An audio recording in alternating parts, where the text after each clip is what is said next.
بسم اللہ الرحمن الرحیم اللہم صلی علی سیدنا مولانا محمد النبی الامی وآلہ وصحبہ بارک وسلم صلاۃ و سلام۔ یہ ہے بانپور ہاسپٹل پرانا، اس کو کیسا ابھی اس کو ماڈرنائز کر کیسا بنایا ہے، پہلے دوسرا ایک تلہ سا، یہ وہی منزلیں، وہی راستے، وہی مرحلے، وہی فاصلے، مگر اپنے اپنے مقام پر، کبھی ہم نہیں کبھی تم نے۔ اللہم صلی علی سیدنا و مولانا محمد النبی الامی وآلہ وصحبہ بارک وسلم صلاۃ و سلام علیک یا رسول اللہ صلی اللہ علیہ وسلم۔ اللہم صلی۔ ان بنیادی پرفکر تعمیری کا لازمی نتیجہ ہوگا کہ لوگوں کے دل لالچ اور حد سے خالی ہوں گے اور معاملات کی بات ڈور قاضی تلوار کے ہاتھ میں نہیں پہنچ سکے گی۔ سوسائٹی پر خوف اور اس کی فضا طاری کرنے کی ضرورت ہی نہیں رہے گی۔ دل نفرتوں سے خالی ہوں گے اور روح انسانی گھٹن محسوس نہیں کرے گا۔ اللہم صلی علی سیدنا و مولانا محمد النبی الامی وآلہ وصحبہ بارک وسلم صلاۃ و روحانی انقلاب۔ اپنے روح کے اندر انقلاب پیدا کیجئے، اللہ کے ہو جائیے، اللہ سے جڑ جائیے، ہر بات پر اللہ ہی اللہ، اللہ ہی اللہ، سب معاملہ اللہ سے جڑا ہوا۔ یہ سب خرابیاں ان انقلابی پروگراموں کے نتائج میں رونما ہوتے ہیں جو لا الہ الا اللہ کو نظر انداز کر کے چلائے جاتے ہیں۔ اس لیے یہ دور اپنے ابراہیم کی تلاش میں ہے، صنم قدا ہے جہاں لا الہ الا اللہ۔ یہ دور اپنے ابراہیم کی تلاش میں ہے، یہ دور اپنے ابراہیم کی تلاش میں ہے، یہ دور اپنے ابراہیم کی تلاش میں ہے، صنم قدا ہے جہاں لا الہ الا اللہ۔ اللہم صلی علی سیدنا و مولانا محمد النبی الامی وآلہ وصحبہ بارک وسلم صلاۃ و سلام علیہ۔ میں سدا بہار سے مخاطب ہوں، سید نعیم الدین کی سدا بہار باتیں سنیے، سنائیے، دیکھیے، دکھائیے، لائک شیئر کیجیے اور دنیا میں پھیلائیے۔ نبی صلی اللہ علیہ وسلم کی بعثت کے وقت جزیرہ نما عرب کے باشیوں کی اخلاقی حالت بھی ابتر تھی۔ بدویت منے گوار کی بعض خوبیوں کے ساتھ ساتھ برائیوں کا ایک طوفان تھا جو وہاں برپا تھا۔ سوسائٹی انا کا شکار تھی۔ زبیر بن سلمہ مشہور شاعر کہتا ہے، ابھی عربی کا شعر ہے، جو شخص ہتھیار لے کر اپنے گھر کا بچاؤ نہیں کرے گا اس کا خاندان ویران ہو جائے گا، اور جو دوسروں پر ظلم نہیں کرے گا اسے ظالموں کا شکار ہونا پڑے گا۔ دیکھیں عرب کی یہ حالت تھی، عرب کی یہ حالت تھی کہ ان کو اپنا گھر کا بچاؤ خود کرنا پڑتا تھا اور ہتھیار لے۔ شراب نوشی اور جوا بازی کا یہ عالم تھا کہ گویا ان کی گھٹی میں پڑی ہوئی تھی۔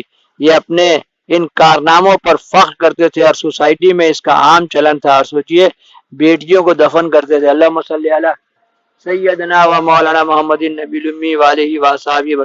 جنسی بیراہ روی کو انہوں نے باقاعدہ نکاح کی شکل دے رکھی تھی۔ بخاری حضرت عائشہ صدیقہ کی روایت ہے کہ زمانہ قبل از اسلام اور جہالت میں نکاح کی 4 صورتیں تھی۔ ایک صورت تو وہی ہے جسے اسلام نے قائم رکھا ہے، ایک شخص دوسرے سے اس کے زیر کفالت لڑکی یا اس کی بیٹی کا رشتہ طلب کرتا، اسے مہر دیتا اور اس سے نکاح کر لیتا۔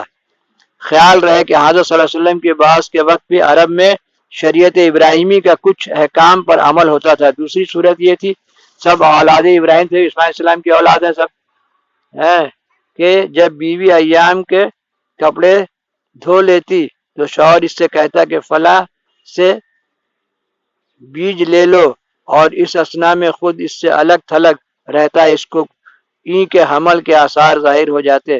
شریف اولاد حاصل کرنے کا یہ ایک طریقہ تھا اور اسے نکاح استبضاع کا نام دیتے تھے۔ تیسری صورت یہ تھی کہ چند اشخاص جن کی تعداد 10 سے بہرحال کم ہوتی ایک ہی عورت کے پاس اکٹھے جاتے تھے، وہ حملہ ہو جاتی اور وضع حمل بھی ہو جاتا تو چند روز کے بعد وہ ان سب کو بلاتی اور مجال انکار کسی کو نہیں ہوتی تھی۔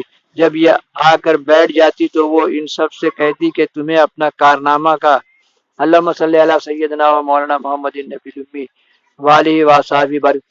تو علم ہے ہی، اور اس کے نتیجے میں میری طرف یہ جو نومولود حاضر ہے تو لو فلاں یہ تیرا بیٹا رہا، وہ اس میں سے اس شخص کا نام لے کر پکارتی جسے چاہتی، اور اس طرح اس کا یہ مولود نامسعود کسی کے سر منڈ دیا جاتا اور اس کا سر منڈا جاتا، اسے بھی انکار کرنے کی مجال نہ ہوتی تھی۔ چوتھی صورت یہ تھی کہ عورت کے یہاں عام لوگوں کا آنا جانا رہتا اور وہ کسی کو بھی منع نہ کرتی۔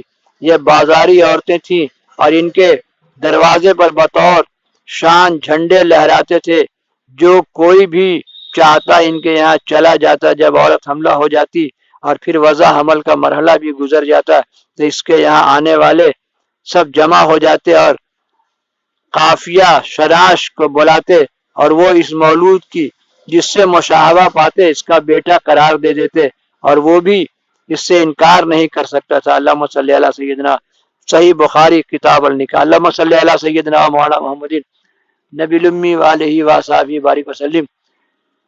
صلاۃ، کیسا حالت تھا عرب کا، بولیے یا اللہ۔ سوچیے اپنی بیٹیاں گاڑ دیتے تھے، اور جو بڑے مالدار لوگ باہر سے مالدار لوگ، اسماعیل السلام کا یہ خاندان ہے پوری دنیا میں پھیل گیا ہے۔ جو لوگ بیٹی نہیں گاڑتے تھے وہ اپنی بیٹیاں لے کے بھاگ گئے، ہندوستان آ گئے۔ یہاں پہ دیکھیے سب مائیں کا پوجا ہوتا ہے۔ کچھ لوگ روم چلے گئے، روم میں دیکھتے روم کا بادشاہ لوگ بیٹی لوگ تخت کا بغل میں بیٹھا تھا۔ آج جو لوگ بیٹی گاڑنے والے تھے وہیں رہ گئے، اور کچھ لوگ تو وہ لوگ وہی کرتے کہ اپنی بیٹی گاڑ دیتے، اور یہ لوگ غلاموں اور لونڈی کی تجارت کرنے والے جا کے وہاں جا کے لونڈیاں غلام بیچتے، اور یہی عرب کا معاشرہ تھا۔ اللہم صلی علی سیدنا مولانا محمد النبی الامی وآلہ وصحبہ بارک وسلم۔ صلاۃً و سلام، یہ تمہارا کرم ہے آقا، بات اب تک بنی ہے